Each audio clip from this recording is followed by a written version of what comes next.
estamos conociendo con Rocío Rovirosa. Bueno, de verdad, en serio, pues no la conocía. ¿Cómo estás? Bueno, ahora oficialmente, buenas noches. ¿Todo bien? Hace 2 minutos que estamos... 2 segundos. 2 segundos que estamos ahí conociéndonos. Sexóloga. Psicóloga, sexóloga, exactamente. Psicóloga, sexóloga. Sí. Es psicóloga especialista en sexualidad. En salud sexual y Salud sexología. Y sexología, bien. Exactamente. ¿Tenés trabajo con eso? Sí. Mucho, por suerte y Sí. gracias a Dios muchísimo. Sí, te consultan, digamos. Sí. Sí, ¿Mujeres y hombres o te consultan? Mujeres, hombres y parejas. Mujeres, hombres y parejas. Parejas. Bien. Sé que te has hecho popular en los últimos tiempos porque te invitan a despedidas de soltera y me decías también reuniones de mujeres. Sí, nos juntamos a tomar el té y caigo yo. Y caes vos. ¿Y a qué vas? ¿A qué voy? ¿A qué vas? Ahí vamos. Un poco mi trabajo fuera del consultorio es promover todo lo que tenga que ver con la salud sexual, ¿sí? Parte de hablar de salud sexual no solamente es desmitificar un montón de creencias que se tienen respecto a la salud sexual, a la sexualidad de una mujer, de un varón, de una pareja, sino también hablar de juguetes sexuales, que muchas veces hay ciertas imágenes relacionadas a ellos, hasta la palabra que se solía utilizar y que yo detesto muchísimo, que es consolador. No te gusta la palabra. No se utiliza esa palabra. No se usa más. No se usa más. Es dildo, dildo con vibrador, dildo sin vibrador. Es empezar a nombrarlo de otra manera, sacarlo de este tabú para que pueda empezar a ser algo de disfrute y de placer, no solamente en solitario, sino cuando estás con una pareja. Entonces, bueno, vas a las reuniones, caes, como vos decís. Con mi valijita con tu Juliana. Valijita, ¿y ahí qué pasa? Digamos, aparecen las consultas. Bueno, vos claro, yo tengo más o menos un speech armado donde empiezo hablando de mitos sexuales, de tips, de consultas que por ahí, de cosas que se dicen o se piensan respecto a la sexualidad de la mujer. Aclaro que es mujer porque la mayoría de los grupos siempre son de mujeres. No hago despedidas de solteras a varones bajo ningún punto de vista. Por una cuestión de cuidado, de cuidado personal. Y posterior a esto, y mientras estoy hablando, saco los juguetes y voy mostrando no solamente cómo se usan en pareja o solitario, sino también respecto a cuidados al momento de hablar de ciertas prácticas sexuales, ya sea con o sin los juguetes.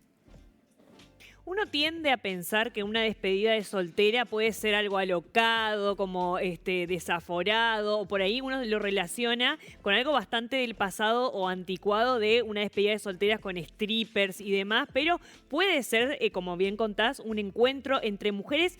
Quería preguntarte, ¿cuál es la consulta que más solés escuchar? ¿Qué es lo que más te dicen estas mujeres? El rango etario también de las mujeres que participan.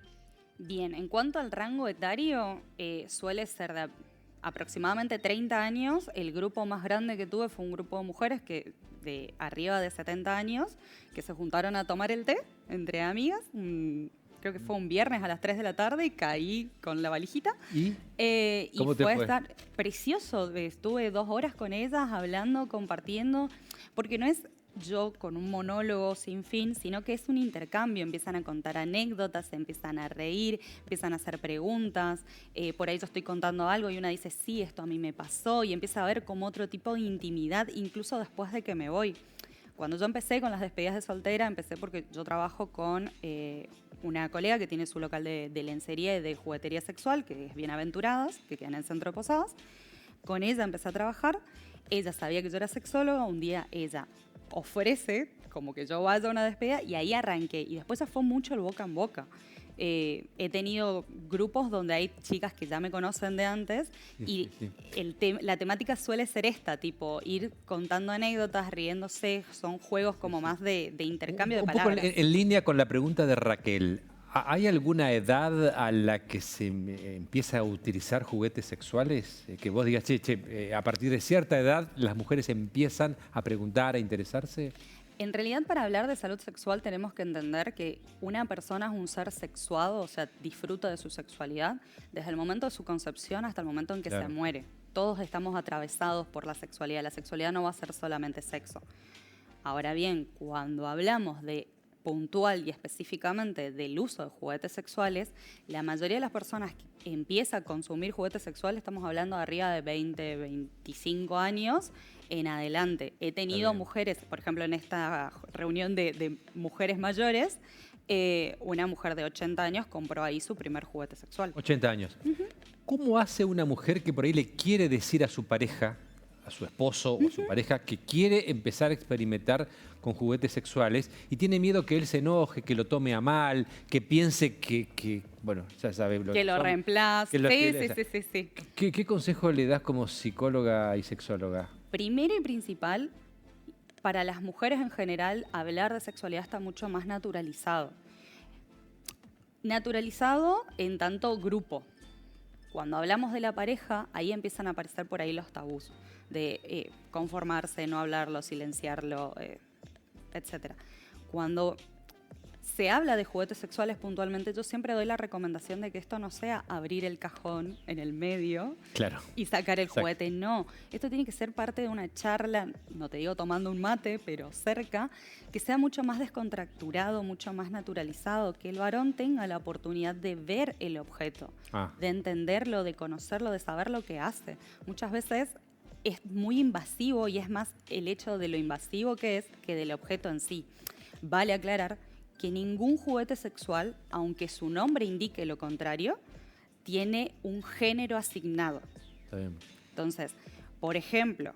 No, pero debe ser muy común. Ahora te voy a preguntar qué es eso que trajiste. Ya te voy a preguntar. No, debe ser muy común que el hombre diga algo así como, che, pero ¿qué pasa? Ya no te excito. ¿Por qué necesitas esa juguetería acá? Bueno. Es súper común y es súper válido el planteamiento porque no deja de ser una inseguridad y no deja de ser algo desconocido. Pasa nuevamente a partir de la información. Yo he acompañado parejas que han venido a 1 o 2 consultas exclusivamente para hablar de juguetes sexuales, porque no saben por dónde empezar, porque no los conocen, porque se sienten un poco inseguros al respecto. Es simplemente información. Ahora sí te pregunto. Bien, como decía, por ejemplo, esto, que está acá, es un succionador de clítoris. Ese es el nombre comercial. Ahora bien, no tiene en realidad un género, ¿sí? El succionador de clítoris lo puede utilizar tanto una persona con vulva como una persona con pene. Bien. ¿Por qué? Porque es una estimulación. Bien. No tiene que ver con un órgano en sí. Bien. Misma secuencia con esto, que es un guante masturbatorio. Tiene diferentes texturas, tiene diferentes sensaciones que uno lo puede utilizar tanto con una pareja como en solitario. La idea siempre es que puedan tener el contacto con el objeto en una zona neutra. Para mí, los juguetes son un plus, pero si una persona se siente intimidada, se siente amenazada, se siente insegura, introducirlos en un momento de vulnerabilidad absoluta y de suma intimidad como es un encuentro, es atentar a justamente tratar de construir otra cosa. Quería preguntarte desde tu lugar como sexóloga, justamente, ¿qué te llevas vos como profesional de este tipo de encuentros que empezás a hacer, que es bastante innovador, teniendo en cuenta que estamos hablando aquí de la ciudad de Posadas, que empezás a hacer parte de las despedidas de soltera? ¿Qué te llevas de cada encuentro, sí, momento con esas mujeres? Uy, es precioso, porque cada grupo te termina después devolviendo algo cuando me voy, porque ellos siguen.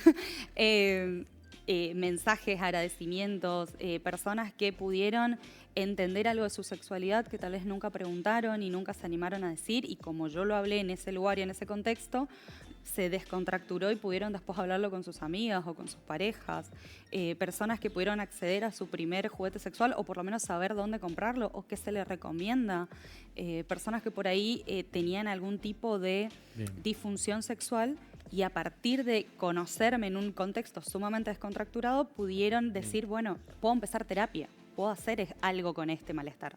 Bueno, Rocío, gracias por venir. Gracias, de verdad. Muchísimas gracias por la invitación. ¿No? Muy bien, muy bien puesta. Un placer. ¿Qué? ¿Está bien? Está justísimo. Nos vamos. Nos reencontramos el próximo.